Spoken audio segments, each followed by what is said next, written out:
Hey everyone, a new documentary just landed on Netflix, and this is one that I'm actually really excited about. It's called Get Smart with Money, and it's a personal finance documentary.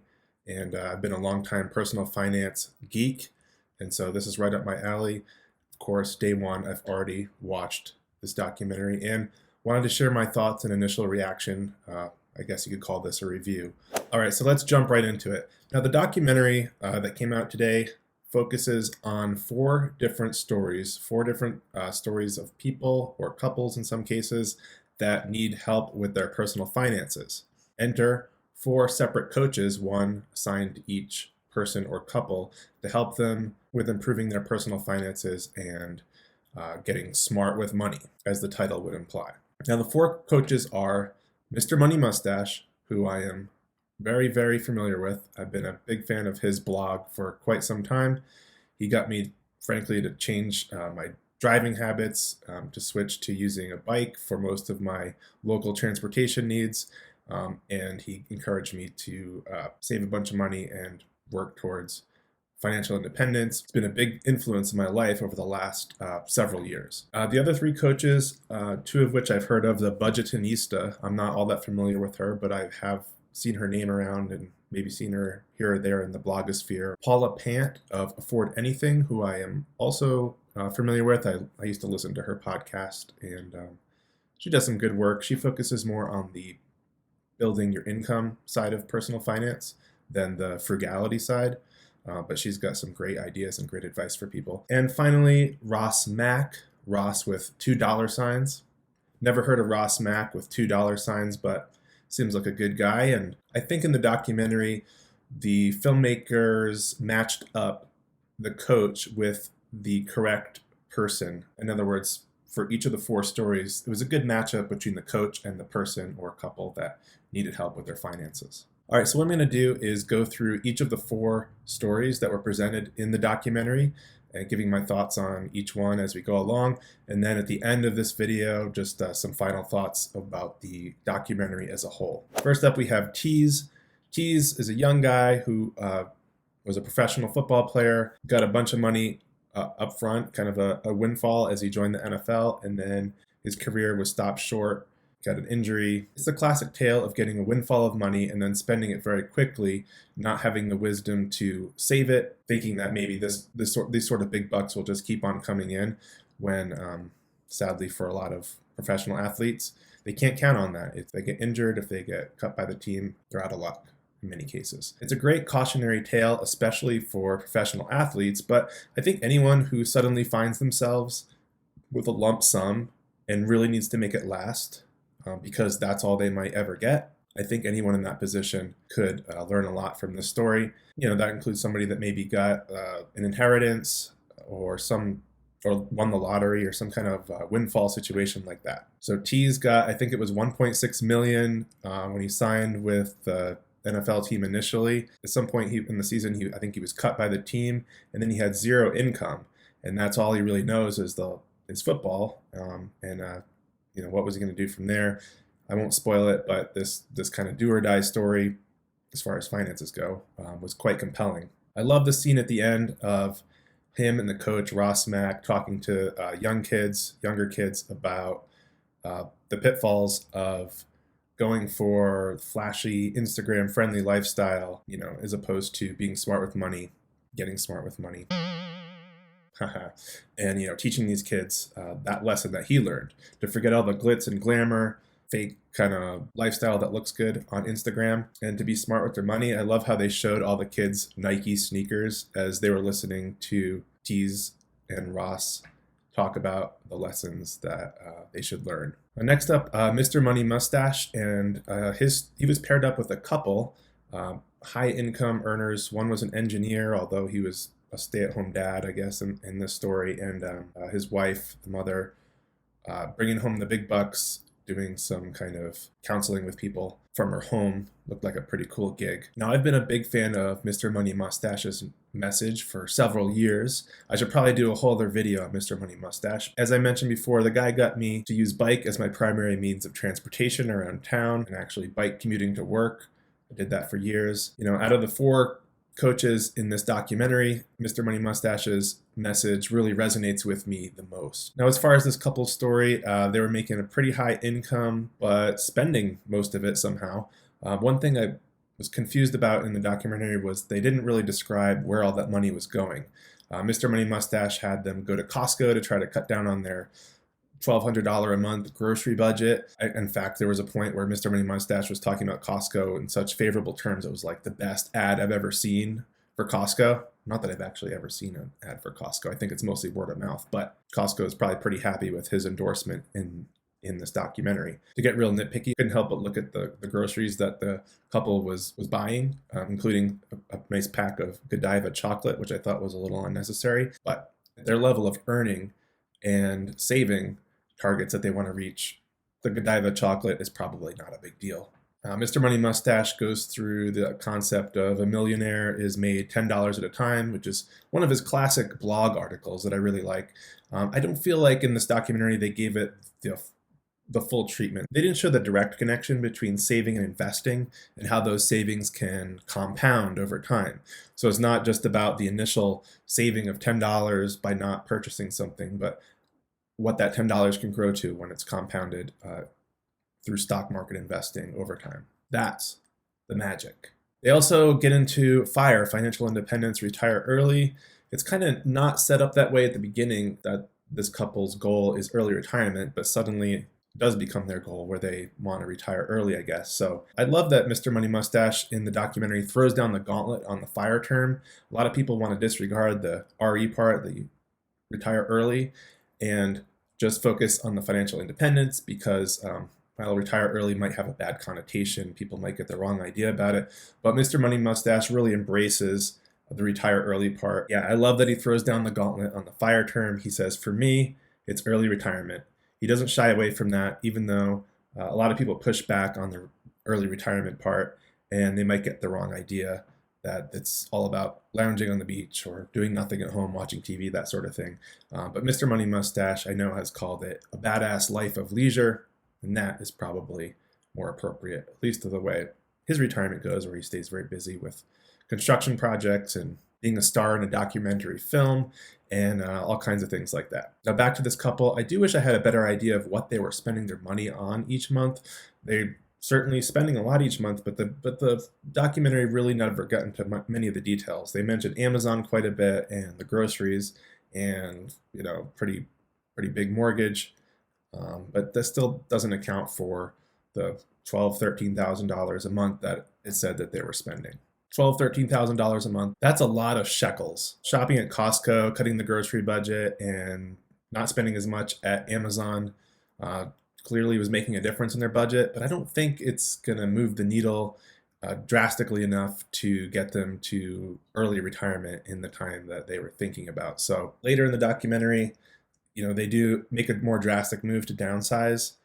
It's not clear if that was in the works or they had planned on that ahead of time, or if Mr. Money Mustache convinced them to do that. If he did convince them to do that, they didn't show that part. But regardless, they did plan to downsize from their Boulder house into presumably a more inexpensive house. Now, Mustache says in the documentary that he wants them to get more hardcore on their savings, and I do too. That's the part in their story that I really felt was missing. There's so much meat on that bone.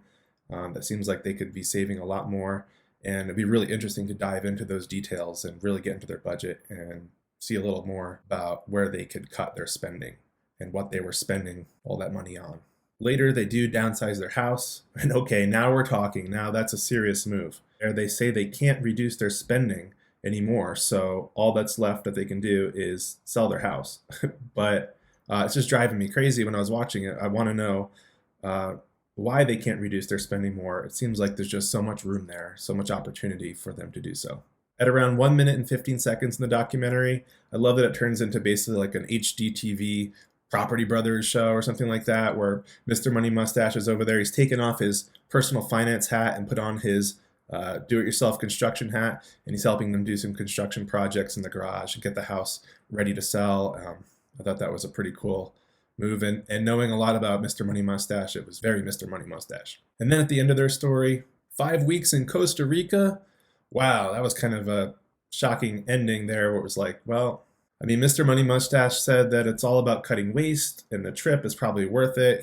Go on a vacation while your kids are young, if you can afford it, which is a big caveat, and clearly they can afford it. It's just that I don't think the documentary made it as clear as they could have that that's cool to go on a 5-week vacation to Costa Rica, but that how does that impact your time towards early retirement?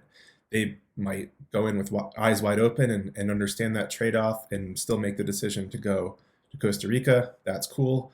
But for the viewer, especially people that aren't as familiar with these kind of trade offs, it would have been nice to like show how that choice impacted their savings goals, their savings rate, and the time it would take them to reach financial independence and early retirement. All right, now let's turn to the coach, Paula Pant. She was a coach in the documentary film, and the person she was working with was a young lady that was kind of doing a couple different service industry jobs, wanted to do something with art, fashion, or all of the above. But yeah, was kind of stuck in these dead end jobs. Super relatable for all those young people, or really anyone who's working in the service industry, but has a passion for something else that's not related to that. And the question, of course, is how to get there. Paula, not surprisingly, went with the entrepreneurial angle, the increasing your income part of the equation rather than the cutting your expenses. Person already probably had a pretty low budget, so makes sense for Paula to go after the income side. I love her idea about selling prints at a low cost. I've gone to so many art festivals and things where there's some cool art, but even the prints are just more than you want to spend, and it's like you'd think they would just want to lower the prices a bit. You can keep creating new prints. Why not just move units, baby? And also with this story, the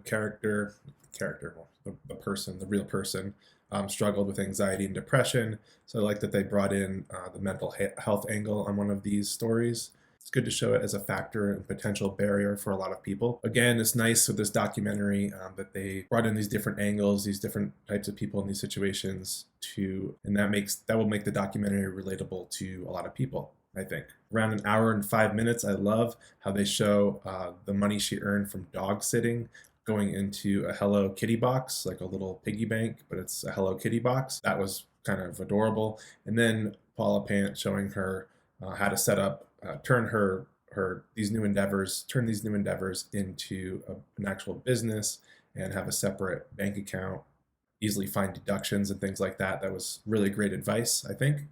Now, one thing I found a little suspicious with this story was that one of her employers was awfully helpful in letting her paint murals and getting her set up to do an art class in the brewery. And I mean, these are all great things. I just think that the brewery probably they knew that a documentary was being filmed and wanted to portray themselves in a good light. So, maybe offering her these opportunities. I don't know if they put the pressure on her to quit her other job, because early on in her story, she quit one of her jobs as a server and kept the brewery job. So that was interesting. I think that brewery wanted to look like the good guys and not employing wage slaves that have to work 2 jobs just to get by and have no benefits. Next, the Budgetnista. Her approach was a little more woo-woo for my taste. She had her person saving money into all these different buckets, including a dream account, which I think that's nice, but at the stage that this person was, which was deeply in debt, it's probably not something you want to focus on. You don't want to focus necessarily on that. Dream savings at this point, you want to attack the debt and get that cleared up. I think for this person, Budgetnista should have gone with more of a Dave Ramsey style approach, in that I mean just aggressively getting rid of the debt, doing everything you can to, sell things that you've already bought that were bad purchases, certainly not spending more money on unnecessary items and funneling every extra dollar into debt. That's probably the best way to get out of debt quickly. In her story, they show that she went down from 20-something thousand dollars of credit card debt to $16,000 of credit card debt, which is good, but if she really wants to get that debt down to zero, she's going to have to make some more extreme, aggressive moves. Sell everything, eat rice and beans, get out of debt. This story had a lot of emotional baggage involved about like shame of being in debt and all that kind of stuff, which didn't resonate with me, but I'm sure a big segment of the audience will find something about that they can resonate with. I was just looking for a more aggressive approach on this one. I mean, she's over there at one point crying about this debt while wearing an Apple Watch. I mean, sell the Apple Watch. No more luxuries. 1 hour and 10 minutes in the movie, she's talking with her coach, the Budgetnista, and they're in a coffee shop, both sipping presumably $5 or more drinks. Make the coffee at home. That's something I know. These little things, one time at the coffee shop is not going to make a difference, but it's that mindset. If you get into the habit of getting coffee out, that's just another $5, $10 at a time that can't go towards that debt. Again, with the luxuries, make that shit at home. Another example, the Whole Foods delivery that she got, and ordering the iced grande latte over at Target on her Target run, even though the documentary kind of played that up to make it look a little bit ridiculous. It is ridiculous. Gonna go shop at Target, you want a drink? Bring your own drink. Easy to do. One thing that the Budgetnista did that I think was really good was getting her off the credit cards and onto only spending directly out of her checking account. I love credit cards, but if they're getting you into debt and you don't pay them in full each month, they have to go. So yeah, Budgetnista, she had some good tips for her person in the story, but her approach was a little woo-woo. Things like, she had these different phrases like, more money will come to you because you're looking after the money you have. I'm not sure what that means. So yeah, I just wanted her to be more aggressive and pay off those credit card debts more quickly. There's good advice about holding off on the student loan part, especially with the, they didn't know it at the time when they filmed it, but now with the $10,000 of debt forgiveness on the table, that was a smart move to, of course, focus on the high interest credit card debt first, and then worry about the student loans later. And at the end, they show her and they show the person in the story and her boyfriend planning a trip to Mexico City. I thought that was a little odd. It's like, you still have $16,000 in credit card debt. Take care of that. Then worry about this dream account. Then worry about going to Mexico. It's not time to go to Mexico when you still have $16,000 in credit card debt. The dream fund can wait, just my opinion. Overall, I really liked the documentary. I thought it was easy viewing, light, entertaining, easy to watch. But for many people, I do imagine that watching this could help them get on the right track with their personal finances. Maybe they gravitate toward one of the 4 coaches in particular. For me, I would definitely gravitate towards Mr. Money Mustache, but for others, it might be one of the other 3 coaches in the documentary. And that might help them lead them down the right path and learn more about getting their personal finance situation in order. So I think the documentary is entertaining, but also is going to do some good in the world. One thing I would have liked to have seen is in one of the stories be an older person, maybe someone that's of retirement age or just about to get there and thinks that maybe they can't make it happen, and showing them how they can get there, because I think there's probably a lot of people in that situation. And hey, you got to appeal to the boomers, right? And I also thought it was a little strange how in a couple of the stories that they ended their stories with them either planning or going on a big expensive vacation. It's like, I understand they wanted to have the warm, feel-good moments at the end, and it's not all frugality and sacrifice, but I thought, especially for the person in credit card debt, I thought them getting all excited about a trip to another country was just a little over the top and kind of disingenuous, and may lead some viewers down the wrong path or with the wrong ideas about this whole thing. I mean, the frugality part is important. I like that Paula focused on the income side, and where I guess Mr. Money Mustache was focusing on the frugality side, the cutting your expenses, especially when you already have a high income. And then the other 2 stories, I think, will definitely appeal to a lot of different people. I like the documentary. It's a great watch. It's about an hour and 30 minutes long. I recommend it. All right, so that's my reaction and my review to Get Smart with Money that just came out today. If you've watched it, let me know what you think. Leave a comment and I'll check that out. Otherwise, thank you so much for watching. If you haven't already, subscribe to my channel. I talk about different personal finance topics, early retirement, investing, stuff like that. You might like it. Don't be afraid to subscribe, and I will see you in the next video.